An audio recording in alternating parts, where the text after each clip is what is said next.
কাকা, এই মেলার উদ্দেশ্যে আপনারা কত মন মিষ্টি বানাচ্ছেন? 200 মনের উপর মিষ্টি আছে। আনুমানিক কত টাকা বিক্রি হতে পারে আপনার আশা? 16 লাখ টাকা দোকান। 15 থেকে 16 লাখ টাকা।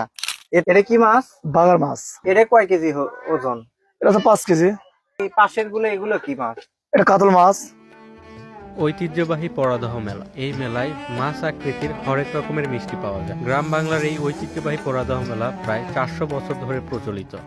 কি কি আছে এবং এটা জাল হবি কতক্ষণ ধরা? এটি মাছ মিষ্টি বানাচ্ছি।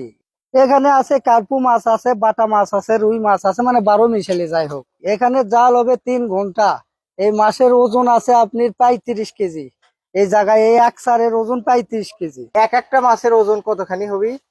1 কেজি 100 গ্রাম 150 গ্রাম ওজন আছে। আচ্ছা, এই মিশ্রণটা কি কি দিয়ে তৈরি করতেছেন আপনারা? এখানে দেওয়া লাগে সোডা, দেওয়া লাগে ময়দা, দেওয়া লাগে ছানা, দেওয়া লাগে তারপরে আপনার সুজি দেওয়া লাগে, তারপরে হচ্ছে সাদা এলাচের গুঁড়া দেওয়া লাগে, বিভিন্ন প্রোডাক্ট দিয়ে বানান লাগে যাই হোক। এটা হচ্ছে রুইয়ের পোনা। এই ডিজাইন করার পর রসের মধ্যে দেওয়া হবে, ওখানে জাল হবে। জাল হওয়ার পর যে যখন মিষ্টি ফুটে যাবে, তারপরে কালার আসবে, তখন যে নামান হবে।